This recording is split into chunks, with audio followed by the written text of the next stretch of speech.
এবারে বাজার পরিস্থিতি মুখে যতই বলা হোক রমজানে সেই পুরনো চিত্রই বাজারে দাম বেড়েছে নিত্যপণ্যের। রাজধানীর পলাশী কাঁচা বাজারে আছেন সহকর্মী মাহাদি সেকান্দার, জানাচ্ছেন রমজানের বাজার পরিস্থিতি। সেকান্দার, রমজান এলেই নিত্যপণ্যের দাম এভাবে বেড়ে যায় কেন?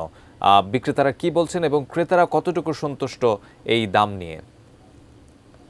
পলাশী কাঁচা বাজারে বেচা বিক্রি সকালে তেমন একটা নেই।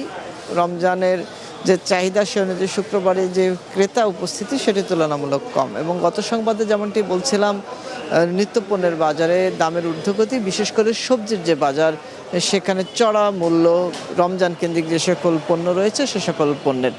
এবং এখানেও একই চিত্র, এখানেও বেগুন, লেবু সহ পেঁয়াজ এ সকল পণ্য বাড়তি দামে বিক্রি হচ্ছে।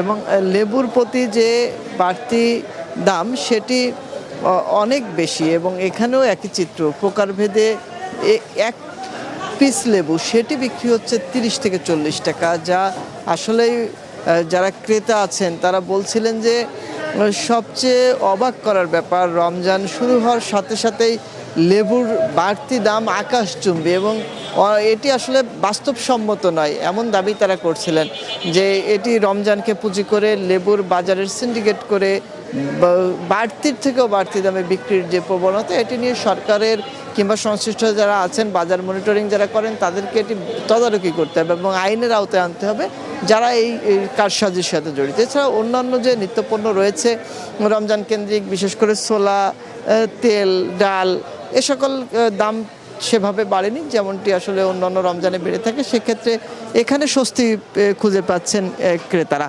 তবে মাছের দামে অস্বস্তি আছে।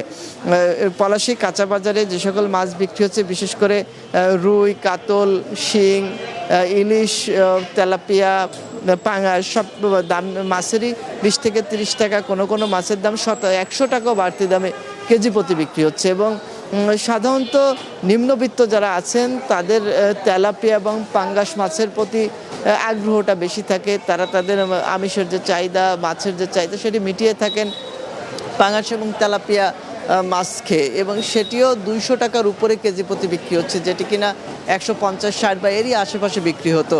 তো এই জায়গাও অস্বস্তিতে ভোগাচ্ছে ক্রেতাদের। অর্থাৎ সব কিছু মিলে বাজার যে পরিস্থিতি সেটি যদি বলি, অস্বস্তি আছে। রমজানের চাহিদার পাশাপাশি বাড়তি দামের এই অস্বস্তি ভোগাচ্ছে ক্রেতাদের, এবং তারা বলছে নতুন সরকার দ্রুততম সময়ের মধ্যে বাজার নিয়ন্ত্রণে এনে ক্রেতাদের স্বস্তি দেবেন, এটি ক্রেতাদের দাবি। তো তারিখ এই ছিল আমার কাছে পলাশী কাঁচা বাজার থেকে নিত্যপণ্যের খবরাখবর দাম নিয়ে সর্বশেষ।